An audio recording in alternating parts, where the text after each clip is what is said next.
Alright, it's a cold, miserable day here. And I was greasing this truck, changing oil, getting ready to go for winter last week, and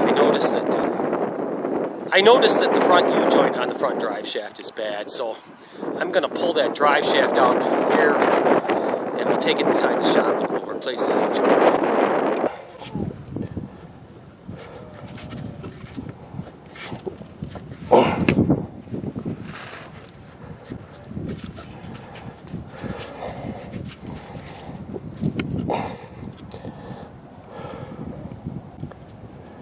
Alright, you see that? This is actually the back U-joint on this front drive shaft. But can you see that move there? So that means the U-joint's shot. Now, there's some bolts there over the U-joint caps there. And then it's the same thing, of course, on the other side. So you have to take those 4 bolts out. And it's got the same deal cooking on the front U-joint. So I have to take all those bolts out to get this drive shaft out.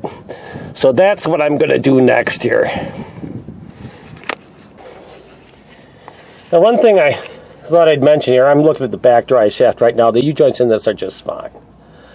But the one thing I want to say is before you go tearing out a U-joint, make sure you make note of if your U-joint has a grease zerk, which way that grease zerk is facing. Because if you put it in the wrong way,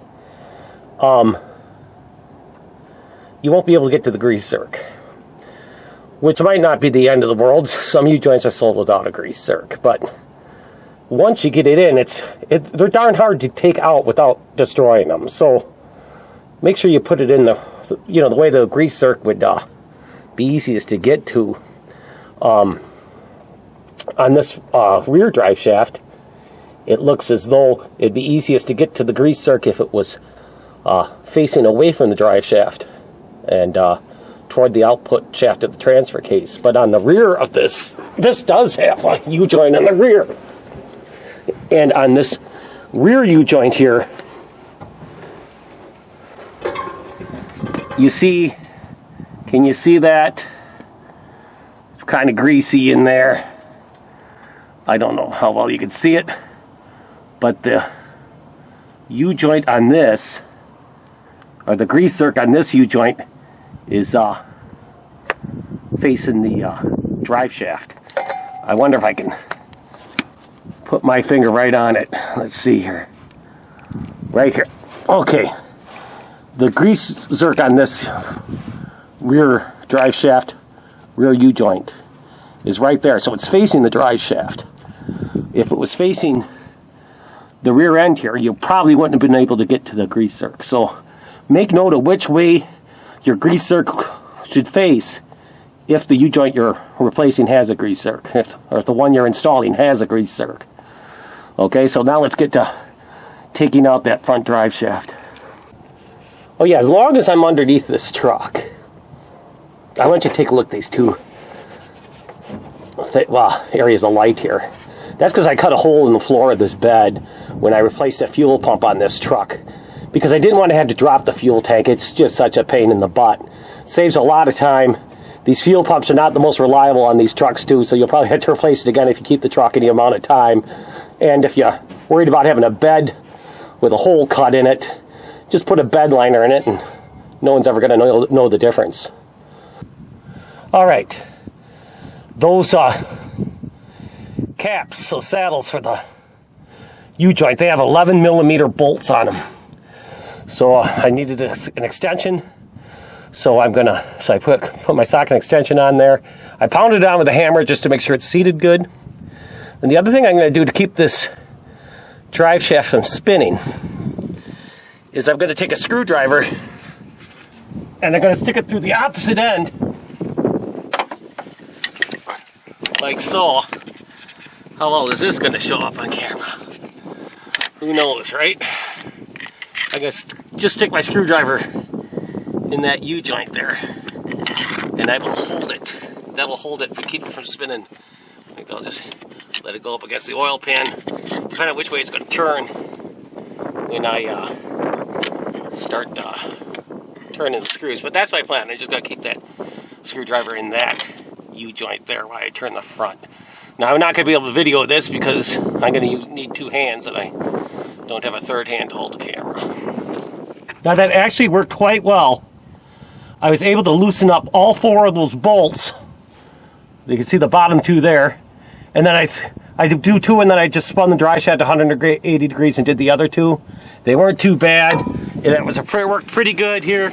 Let's see if I can get this on camera. See, I had that screwdriver right in that U-joint.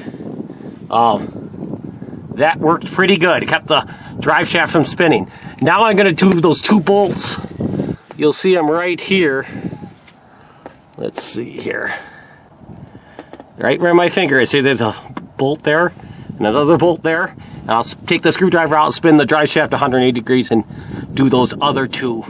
And then the other thing is I did not take the bolts out of the rear U-joint all the way, because that'll keep the drive shaft from flopping around. I got them really loose, and I'll just take them all out with my fingers once I get them all loosened up. Alright, I just thought I'd show you how I had things set up here to take this out. You see how I got the socket wrench right on that one bolt that's on that saddle? And then I had the screwdriver stuck in the U-joint, anywhere that was convenient. I just let it turn until it hit the oil pan. And that way I didn't have to hold on the drive shaft. I could use both hands on the socket wrench. When I did the other side, when I did the back side, when I did that first, obviously the drive shaft spun the other way. I had the screwdriver in, it was the same deal. But I had the screwdriver there where I'd hit this torsion bar. And that way, that was how I was able to do the back U-joint, get the saddles off the back U-joint. So I got everything loosened up here. Now I'm going to just take out these bolts with my fingers. I got them loose enough so I can take them off with my fingers. So I'll do that. I will not be able to film me.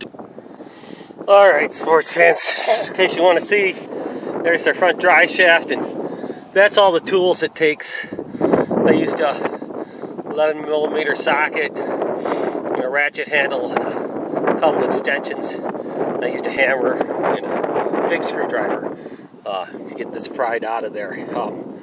Probably for most people that live in more southern climates, this drive shaft will just slide together. It's a slide shaft. And boy, mine was kind of, well, it's rust and all.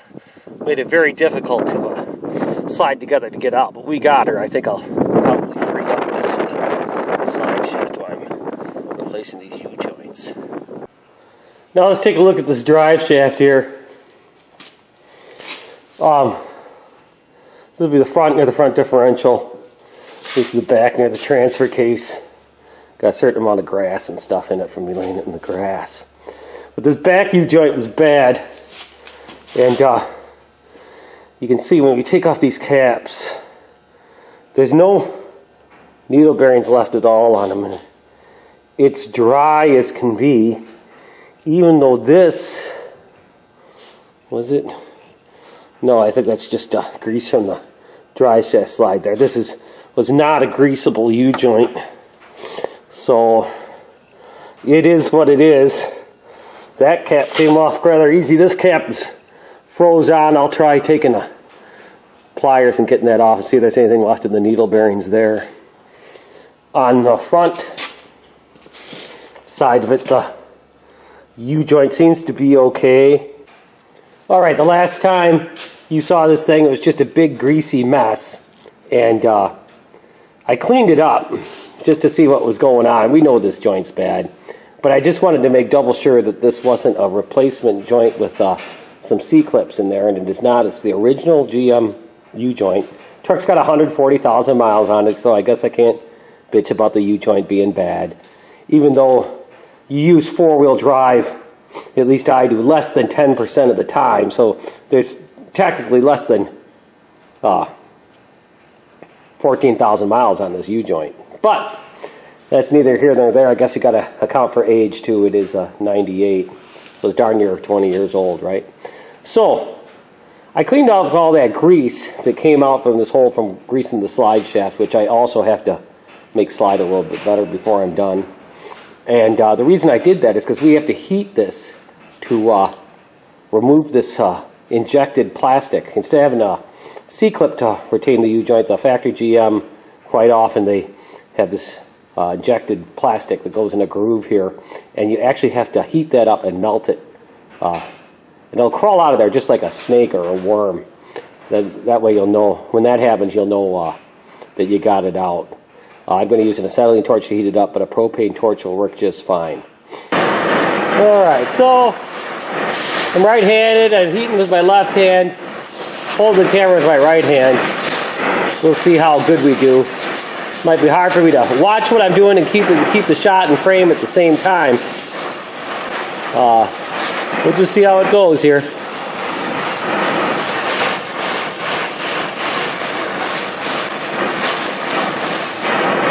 There, see the smoke coming out of where that plastic clip is? And see it coming out of there like a snake? It's crawling out of there like a worm. The plastic, that's all it takes. You see that? So we heat her up. And now it comes. You can see it, it's on fire right now. But that's all there is to that. And once you heat that up, that's all there is to it.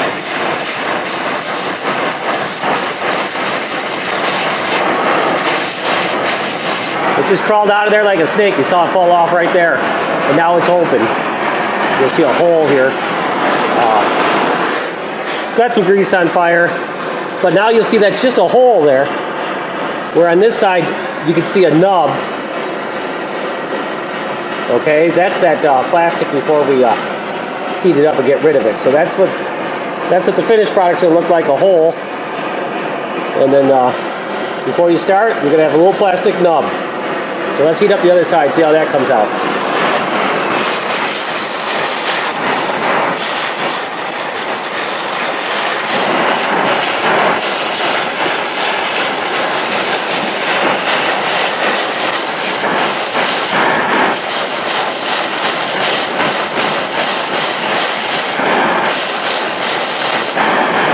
Starting to smoke a little bit. See the smoke coming out of it? And it's starting to come out. You see that stuff that oozed out? We'll just keep going, or we'll keep heating it up.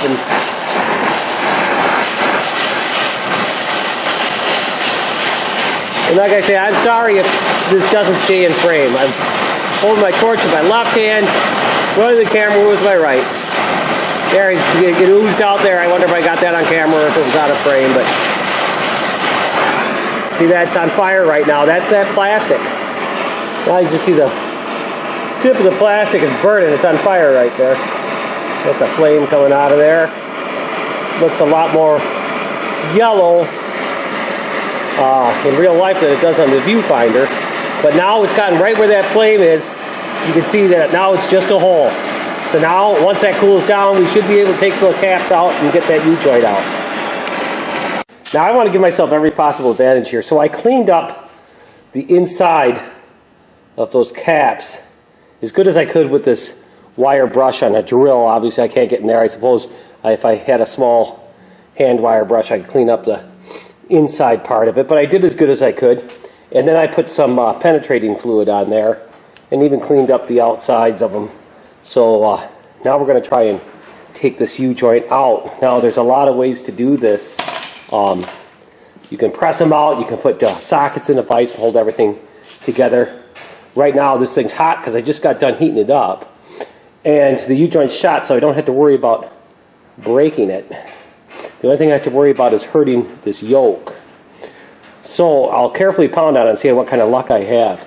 I probably won't be able to do this and run the camera at the same time. But what I will do is I'll show you, I'll get the vise, just get it set up so you can just set it in the vise right there. So the cross, without the caps on it, can rest right on your vise. I should be able to pound on the yoke just behind that cap. And let me just show you what I'm talking about here. I should be able to pound right in this area right here, and that cross should force that cap out. And like I say, I'm not going to be able to video this and do it at the same time, but I'll be hitting right there. Alright, I got that out. Probably took about 20 pounds right in this area right here, and she did come off. You don't want to beat on too hard because you don't want to distort the yoke, but I got this just balance in here right now because I don't have enough hands, but as you can see, the cap has come out. Now I'll just flip this over and I'll pound it the exact same space on the other side, and it should drive the other cap out. All right, sports fans, got it out in about 5 pounds this time. I pounded a little more aggressively, but once again, I was just hitting right there, and once those crosses of that U-joint are right about here and here on the vise, that just makes that cross come up in the U-joint, and that's what forces out the caps. Now we'll see if this is too hot to touch. It was probably 5 minutes ago that I got done heating this, so I don't want to burn myself. I don't think I am. There we go. That's all there is to that. Now that cap crosses out. So now what I'm going to do is I'm going to clean up these ends of the yoke. And I'll take a little bit of emery cloth and just clean them up a little bit. Some people say you're not supposed to do that. It'll make the holes in the yoke too big. Believe me, if you don't go nuts about it, if all you're doing is just cleaning it up a little bit, that is going to hurt, particularly if you're using a finer grade emery cloth, like about 80 grit or something. It isn't going to hurt anything. So that's what we'll do next here.